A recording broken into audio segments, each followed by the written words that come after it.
Hello नमस्कार दोस्तों।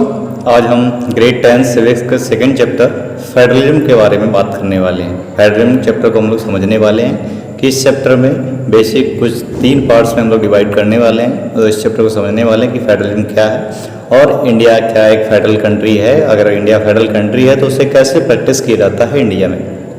तो फर्स्ट हम समझते हैं what is the federalism. Federalism होता क्या है? ये system of government where power is divided two levels of government और more levels of government is called federalism. तो जहां पर एक कंट्री में लेवल्स ऑफ पावर को जैसा डिवाइडेड किया जाता है, जहां पर 2 या 2 से अधिक लेवल ऑफ गवर्नमेंट में पावर को डिवाइड किया जाता है, ऐसे कंट्री को हम लोग फेडरल कंट्री बोलते हैं। ठीक है।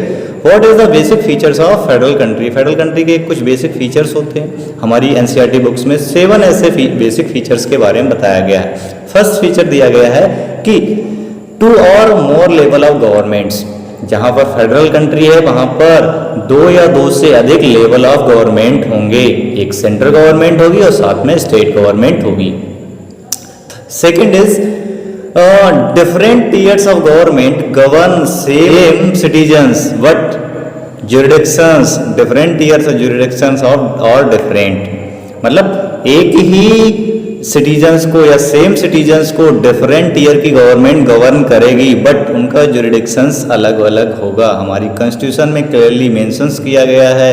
तीनों लिस्ट में शेड्यूल लिस्ट 3 लिस्ट दी गई जिसमें बताया गया है किस सब्जेक्ट पर, किस टॉपिक पर सेंट्रल गवर्नमेंट्स रूल्स बना सकती है, रेगुलेशंस बना सकती है, किस टॉपिक पर, किस सब्जेक्ट पर स्टेट गवर्नमेंट रूल रेगुलेशंस बना सकती है। तो दोनों की जुरिडिक्शंस क्या हैं? डिफरेंट जुरिडिक्शंस होंगी। थर्ड की फीचर्स हमारी कॉन्स्टिट्यूशन में दिया गया है कि fundamental provision of constitution can not be change unilaterally. कि जो हमारे कॉन्स्टिट्यूशन के कुछ फंडामेंटल प्रोविजंस हैं उसे सेंट्रल गवर्नमेंट या फिर स्टेट गवर्नमेंट यूनिलैटरली चेंजेस नहीं कर सकती है। उसमें साथ में स्टेट गवर्नमेंट का भी कंसर्न चाहिए होता है। दोनों गवर्नमेंट अगर एग्री करती हैं, सेंट्रल गवर्नमेंट स्टेट गवर्नमेंट, तभी कुछ फंडामेंटल फीचर्स को चेंजेस किया जा सकता है हमारे कॉन्स्टिट्यूशंस का या किसी भी कॉन्स्टिट्यूशंस का। Third is judiciary has to power interpret the constitutions and the power. Judiciary को पावर दी गई है कि भाई कॉन्स्टिट्यूशन को इंटरप्रेट कर सकती है और जो सेंट्रल गवर्नमेंट की पावर है और स्टेट गवर्नमेंट की पावर्स को क्या कर सकती है? इंटरप्रेट कर सकती है। तो इन दोनों के बीच में अगर कोई डिस्प्यूट होता है तो एम्पायर की तरह काम करेगा यहाँ का सुप्रीम कोर्ट ऑफ इंडिया या फिर यहाँ की judiciary. Fourth, source of revenue. हर एक गवर्नमेंट को रन करने के लिए रेवेन्यू चाहिए होता है, पैसा चाहिए होता है। तो हमारे कॉन्स्टिट्यूशन में क्लियरली जो फेडरल कंट्री है उसके कॉन्स्टिट्यूशन में क्लियरली मेंशंस होगा कि उसके सोर्स ऑफ रेवेन्यू क्या होने वाले हैं, उसे टैक्स कहाँ से मिलेगा, कैसे वसूलेगा, तभी जाके वो स्कीम्स इम्प्लीमेंट कर सकते हैं। तो ये क्लियरली क्या होना चाहिए? उस कॉन्स्टिट्यूशन में आइडेंटिफाई की, उस कॉन्स्टिट्यूशन में क्लियरली मेंशन हुआ ना चाहिए। Next, the federal system has to promote unity and safeguard with the wellness. तो जो फेडरल कंट्री है वो क्या करता है? यूनिटी को प्रमोट करता है और सिटीजन्स के वेलनेस के लिए काम करता है। तो ये कुछ बेसिक फीचर्स हैं जो एक फेडरल कंट्री के होने के लिए ज़रूरी होते हैं। अगर एक कोई फेडरल कंट्री है तो ये बेसिक फीचर्स हमें देखने को मिलते हैं। अगले हमारे बुक में दिया गया है टाइप्स ऑफ फेडरलिज्म। अगर हम बात करें हिस्टोरिकल की कि कैसे कोई कंट्री बना है, उसके बेसिस पर हम देखते हैं कि 2 टाइप्स हमें देखने को मिलते हैं दुनिया भर में फेडरल कंट्री के।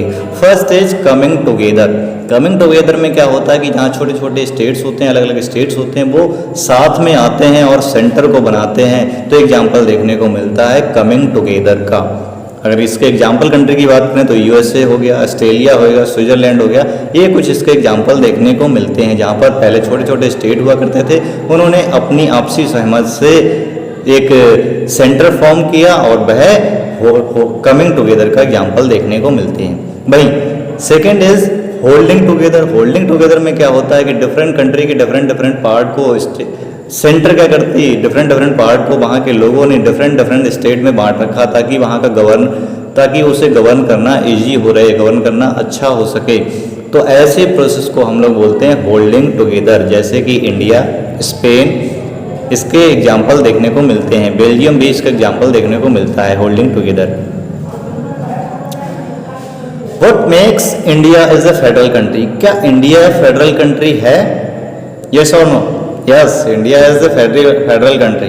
अगर हम चेक करें कि इंडिया कैसे फेडरल कंट्री है, तो जो हमने स्टार्टिंग में की फीचर्स देखे कि एक फेडरल कंट्री के क्या की फीचर्स होते हैं, तो अगर हम देखें इंडिया में क्या वो सारे की फीचर इंप्लीमेंट होते हैं? लगभग होते हैं, सारे होते हैं। जैसे हम बात करते हैं कि इंडिया में 2 और मोर लेवल ऑफ गवर्नमेंट्स बिल्कुल है, सेंट्रल गवर्नमेंट्स है, स्टेट गवर्नमेंट है। इवन 1992 के बाद इंडिया में 3rd लेवल ऑफ गवर्नमेंट भी देखने को मिलती है।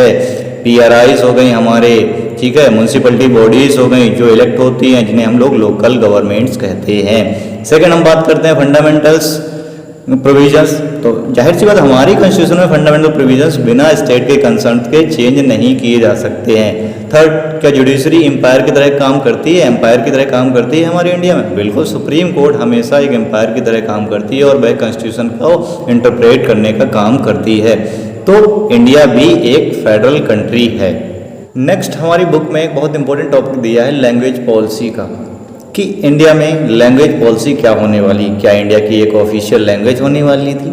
जैसे दुनिया भर की कई कंट्रीज़ में उनकी एक ऑफिशियल लैंग्वेज होती है, उस लैंग्वेज में मोस्टली लोग उस लैंग्वेज में बात करना पसंद करते हैं, इवन गवर्नमेंट भी उस लैंग्वेज में बात करती है। जैसे हम बात करते हैं USA की, तो मोस्टली वहाँ पर इंग्लिश लैंग्वेज को एक प्रेफरेंस दी जाती है और ऑफिशियल लैंग्वेज भी उनकी इंग्लिश बोली जाती है। बट इंडिया में क्या है, इंडिया एक multi cultural, multi language speaking लोगों का एक देश है। तो जहाँ पर कई अलग अलग लैंग्वेज बोलने वाले लोग एक साथ रहते हैं, तो इंडिया में सिंपल नहीं था, इतना ईजी नहीं था कि इंडिया के पास कोई एक ऑफिशियल लैंग्वेज होनी चाहिए। तो इसीलिए हालांकि जो हमारे स्टेट्स हैं वो कई ऐसे स्टेट्स हैं जो कि लैंग्वेज के बेसिस पर बने हैं। स्टार्टिंग में इंडियन गवर्नमेंट जब हमारा देश आज़ाद हुआ, तो हम इस चीज़ को पीछे हट रहे थे कि स्टेट्स को लैंग्वेज के बेसिस पर ना बनाया जाए। बट सबसे पहले आंध्र प्रदेश स्टेट्स को बनाया गया, इसकी डिमांड पर तेलुगु भाषी स्टेट्स को अलग बनाया गया, मद्रास से अलग करके बनाया गया। और इसके बाद में हमें कई ऐसे स्टेट देखने को मिलते हैं जो लैंग्वेज के बेसिस पर बनाए गए, जैसे केरला में मलयालम, तमिलनाडु में तमिल लैंग्वेज बोलने वाले, महाराष्ट्र में मराठी लैंग्वेज बोलने वाले, गुजरात में गुजराती लैंग्वेज वाले। इस तरीके से अलग अलग हमें स्टेट फॉर्म होते हुए देखे। हालांकि इन स्टेट्स को हम लोग ने अलग अलग लैंग्वेज के रूप में फॉर्म तो हुए हैं, बट हमने कोई भी एक ऑफिशियल लैंग्वेज नहीं बनाई। हालांकि मेजोरिटी में इंडिया में हिंदी बोलने वालों की मेजोरिटी है, बट इंडिया की ऑफिशियल लैंग्वेज हिंदी नहीं है। इसीलिए हम लोग क्या करते हैं, हमारे कॉन्स्टिट्यूशन में एक शेड्यूल है, शेड्यूल 8, जिसमें 22 इंडियन लैंग्वेज को रिकॉग्नाइज किया गया है ये शेड्यूल लैंग्वेज। और इंडियन जो पार्लियामेंट है या इंडियन गवर्नमेंट्स है, उसके काम करने की जो लैंग्वेज है उसे अगले 10 ईयर्स के लिए हमने फॉलो किया गया है कि हम लोग इंग्लिश को फॉलो करेंगे और इस लैंग्वेज को हम लोग बारी बारी से अमेंडमेंट करके आगे बढ़ाते जा रहे हैं। तो इंडिया की आज के टाइम पर 22 ऐसी रिकॉग्नाइज लैंग्वेजेस हैं जिन्हें इंडिया क्या करती है, फॉलो करता है। नेक्स्ट टॉपिक हमारी बुक में दिया गया centre state relations. Centre state relations की अगर हम हिस्ट्री में जाएं तो स्टार्टिंग में तो कोई इशू नहीं आ रहा था। स्टार्टिंग में एक ही पार्टी का इंडिया में हुआ करती थी जो थी कांग्रेस। सेंट्रल गवर्नमेंट में भी कांग्रेस होती थी, स्टेट गवर्नमेंट में भी कांग्रेस होती थी। तो कोई भी डिस्ट्रीब्यूट नहीं हमें देखने को मिलते हैं, कोई भी टेंशन हमें स्टार्टिंग फेजेस में नहीं देखने को मिलती है। बट जैसे जैसे स्टेट गवर्नमेंट में अलग अलग पार्टियां आईं, अलग अलग पार्टियों ने स्टेट गवर्नमेंट बनाई, तो डिस्ट्रीब्यूट देखने को मिले, तो टेंशन्स देखने को मिलती हैं सेंट्रल गवर्नमेंट के बीच में, स्टेट गवर्नमेंट के बीच में। मान लो सेंट्रल गवर्नमेंट कांग्रेस पार्टी बैठी है, वहीं स्टेट गवर्नमेंट में बीजेपी पार्टी फॉर्म करके बैठी है, तो इनके बीच में टेंशन्स देखने को मिली हैं। बट 1990 में कई हमें कोलिशन गवर्नमेंट भी देखने को मिलती हैं, जिससे कोलिशन गवर्नमेंट कहते हैं जहां पर 2 या 2 से अधिक पार्टी साथ में आके इलेक्शंस को कंडक्ट करती हैं और साथ में गवर्नमेंट बनाती हैं। ऐसी गवर्नमेंट को हम लोग कोलिशन गवर्नमेंट कहते हैं।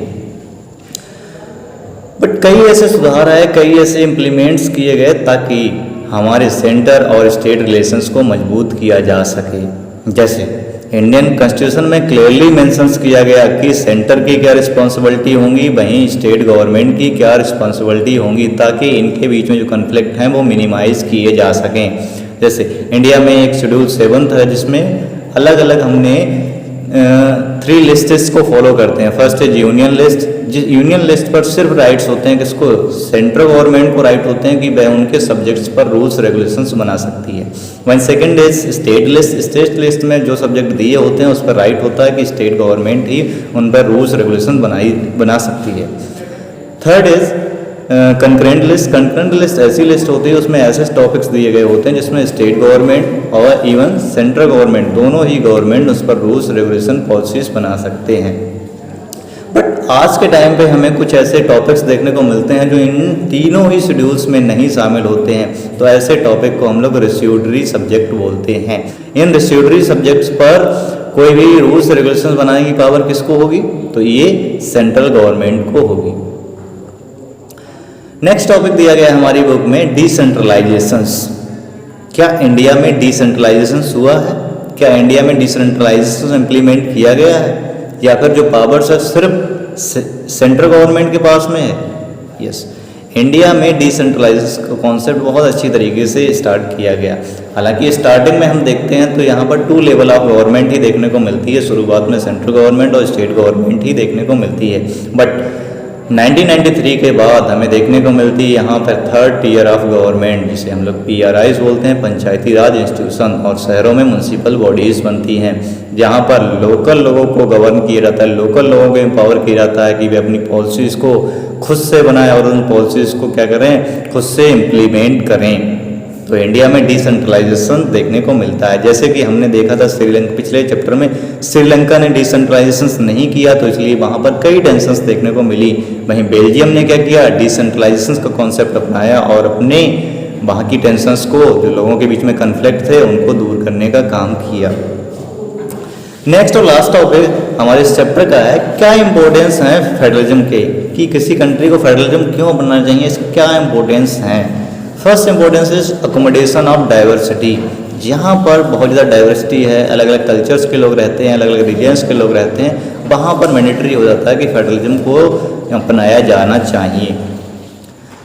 Second is promote unity. Federalism क्या करता है, यूनिटी को प्रमोट करता है। वहाँ पर स्टेट गवर्नमेंट होती है, सेंट्रल गवर्नमेंट होती है, उनको एम्पावर किया जाता है कि वह अपने रूल्स रेगुलेशन अपने अकॉर्डिंग्स को बना सकें और अपने अकॉर्डिंग इम्प्लीमेंट कर सकें। तो क्या करते हैं, यूनिटी को प्रमोट करते हैं और डाइवर्सिटी को प्रमोट करते हैं। Next is improve efficiency. जाहिर सी बात है, सेंट्रल गवर्नमेंट एक बड़े स्टेट को, एक बड़ी कंट्री को रन कराने में इतना एफिशिएंट नहीं हो पाएगा। वहीं स्टेट गवर्नमेंट होंगी, PRIs होंगी, लोकल गवर्नमेंट्स होंगी, तो ज़्यादा एफिशिएंसी होगी और सिटीजन्स की ज़्यादा बैलेंस होगी। अगला नेक्स्ट इम्पोर्टेंस है स्ट्रेंथन डेमोक्रेसी। और इससे क्या होगी, हमारी डेमोक्रेसी, एक इंडियन डेमोक्रेसी या फिर जिस भी कंट्री की डेमोक्रेसी क्या होगी, मजबूत होगी। डेमोक्रेसी मजबूत होगी क्योंकि वहाँ पर लोगों को एम्पावर किया गया है, लोगों के लिए, उनके बैलेंस के लिए काम किया गया है, और 3 अलग अलग लेवल पर, सेंट्रल लेवल पर, स्टेट लेवल पर और लोकल लेवल पर। तो ये ऑल ओवर चैप्टर था हमारा फेडरलिज्म। आई होप आपको समझ में आया होगा। हालांकि हमने क्विक रिवीजन